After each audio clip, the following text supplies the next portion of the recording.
मित्रांनो, तुमचं साहिल मुल्ला ब्लॉग्स या यूट्यूब चॅनलवरती पुन्हा एकदा स्वागत आहे. लवकरच मित्रांनो, बैलगाडा क्षेत्रातील पंढरी म्हणून ज्या मैदानाला संबोधलं जातं असं पेडगावकरांचं सर्वसामान्य बैल मालक व जनतेच्या हृदयातील हिंद केसरी पेडगावकरांचं हिंद केसरी मैदान 21ला होतं आहे ओपनचं मैदान आणि 22ला होतं आहे एक आदत एक बैल मैदान. आणि या पेडगाव हिंद केसरी मैदानामध्ये बक्षीस सौजन्य कोणी कोणी केलेत ते आपण या व्हिडिओमध्ये बघणार आहोत. लाईव्ह लॉट व नेट सौजन्य श्री विनायकदादा देशमुख सरकार लेंगरे यांच्या वतीने असणार आहे. त्याचबरोबर गटपास बैल मालकास मानाचा फेटा व श्रीफळ समस्त ग्रामस्थ मंडळ यांच्या वतीने असणार आहे. मानाचे निशाण ब्रह्मा पैलवान कुमटे यांच्या वतीने असणार आहे. त्याचबरोबर चषक रुद्राणी एंटरप्राइजेस रुद्राणी समीर माने यांच्या वतीने असणार आहे. त्याचबरोबर चषक श्री शरद सीताराम पवार नवलेवाडी यांच्याकडून असणार आहे. ढाल कैलासवासी सुनील दादा भगत यांच्या स्मरणार्थ असणार आहे. प्रथमेश शेठ भगत युवा नेते यांच्या वतीने. त्याचबरोबर ढाल डॉक्टर आनंद बल्लाळ सर यांच्या वतीने. त्याचबरोबर अवंतिका फीड्स पुणे वेगराज 6300 पशुखाद्य यांच्याकडून HF डिलक्स गाडी. जो बैल ओपनमध्ये फायनलला राहून आदतच्या फायनलला राहील त्या बैल मालकास HF डिलक्स गाडी भेटेल. जर एकापेक्षा जास्त बैल दोन्ही फायनलला राहिले तर त्या बैलगाडी मालकास लकी ड्रॉ काढण्यात येणार आहे. जो ओपनला बैल आदतला फायनलला राहील नाहीतर दोन्ही मैदानामध्ये फायनलच्या चिठ्ठ्या टाकून लकी ड्रॉ होईल. त्याचबरोबर ॲम्ब्युलन्स सौजन्य डॉक्टर संतोष मोरे पेडगावकर. त्याचबरोबर पावती पुस्तक सौजन्य श्री वैभव पाटील कातर खटाव. त्याचबरोबर पाण्याचं टँकर आणि ॲम्ब्युलन्स सौजन्य श्री शेखरभाऊ गोरे प्रतिष्ठान. त्याचबरोबर फायनल बैल मालकास प्रशस्तीपत्र भेटणार आहे. त्याचबरोबर कुमारी जान्हवी महेश देवकर यांच्या वतीने 2 आकर्षक चषक मिळणार आहेत. त्याचबरोबर राजकमल आर्ट्स संतोष काकडे यांच्याकडून 1 नंबरसाठी आकर्षक सन्मान चिन्ह भेटणार आहे.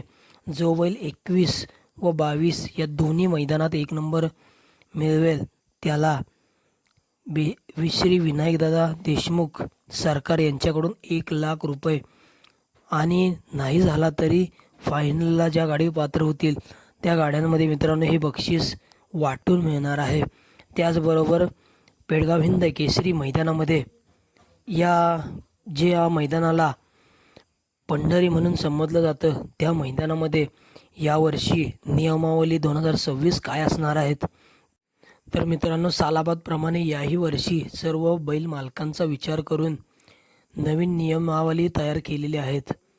पहिला नियम मित्रांनो, गाडी नोंद करत असताना एकाच देवाचे नाव, फक्त मालकाचे नाव, मालकाचं व बैलाचा फोटो, तसेच पैरेकराच्या एका देवाचे नाव, मालकाचे नाव व बैलाचा फोटो द्यायचा आणि गाडी नोंद करायची. त्याचबरोबर बैल मालकांनी आपल्या स्वतःच्या नावावरच पळायचं आहे, कारण गाडी पळून आल्यानंतर पावती नंबर, मालकाचे नाव, बैलाचा फोटो पाहूनच नंबर टाकले जाणार आहेत. त्याचबरोबर ओपन मैदानासाठी एकच पावती असेल आणि आदत मैदानासाठी 2 पावत्या असतील. ऑब्जेक्शन कोणाचे असेल, उदाहरणार्थ गाडी तास पलटी, पट्टीच्या पुढे पाय, नाव बदलून पळणे, शेपूट चावणे, भेंगरी लावणे किंवा निकालाबाबत किंवा आणि काहीतरी 5 गटापर्यंत घेण्याचे आहेत. पण आपल्याला गटाला ऑब्जेक्शनला मोफत राहील, पण सेमीला 1000 रुपये डिपॉझिट भरायला लागतील. मित्रांनो, जर तुम्ही गटाला ऑब्जेक्शन घेतलं तर तुम्हाला ते फ्रीमध्ये राहणार आहे, परंतु जर सेमीला तुमचं ऑब्जेक्शन असेल तर तुम्हाला डिपॉझिट म्हणून 1000 रुपये भरावे लागतील. त्याचबरोबर खाली सुट्टीला गाडी तासावर आणायची, 2 मिनिटे टाईम व गाडी वळवाय 2च चान्स राहणार आहेत. त्याचबरोबर गावची गाडी किंवा गावच्या नावावर गाडी पळणारच नाही आहे. त्याचबरोबर कमिटीला न विचारता ड्रोन सोडला तर तो ड्रोन जप्त केला जाणार आहे. मैदानात फिल्डिंग लावून दिली जाणार नाही. त्याचबरोबर गाड्या मैदानात आणण्यासाठी 7 मिनिटे टाईम राहणार आहे. त्याचबरोबर मैदानात कोणास इजा झाल्यास आयोजक कमिटी जबाबदार राहणार नाही. त्याचबरोबर मैदानात येणाऱ्या व्यावसायिकांना नम्र विनंती, आयोजक जिथे जागा देणार आहेत तिथे आपला व्यवसाय करायचा आहे व आपल्या कचऱ्याची विल्हेवाट आपणच लावायची आहे. त्याचबरोबर गाडी पार्किंग, जिथे बोर्ड लावले तिथेच गाडी पार्क करा. त्याचबरोबर 2 व्हीलर गाडी मालकांनी आपल्या गाड्यांवर लक्ष ठेवावे जेणेकरून गाडी चोरीला जाणार नाही. हे मैदान मित्रांनो अखिल भारतीय बैलगाडा संघटना मुंबई व पश्चिम महाराष्ट्र मर्यादित यांच्या नियमाला अधीन राहून मैदान पार पडेल. त्याचबरोबर मैदान बरोबर 7 वाजता चालू होणार आहे. मित्रांनो, मैदान बरोबर सकाळी ठीक 7 वाजता चालू होणार आहे. त्याचबरोबर शासनाकडून घालून दिलेल्या नियमाचे पालन करावेच लागणार आहे. या मैदानामध्ये नैसर्गिक आपत्ती कमिटी जबाबदार राहणार आहे. त्याचबरोबर बैलाचे फिटनेस सर्टिफिकेट घेणे बंधनकारक राहील. त्याचबरोबर वरील सर्व नियमांचे पालन करायचे असेल तरच आपण मैदानात गाडी नोंद करायची. असं मित्रांनो, बक्षिसाचं सौजन्य आणि नियमावली 2026 पेडगाव हिंद केसरी मैदानामध्ये राहणार आहे.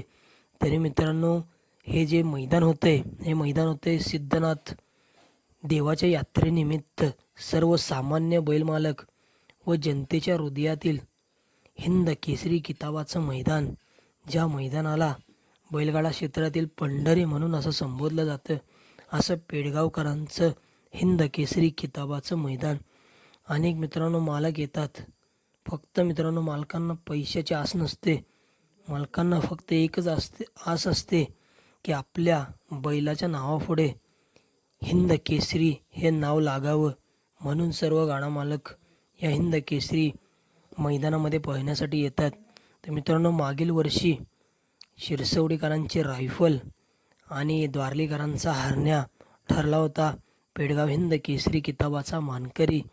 यावर्षी मित्रांनो कोण होणार पेडगाव हिंद केसरी किताबाचा मानकरी? नक्की कमेंट करून सांगा.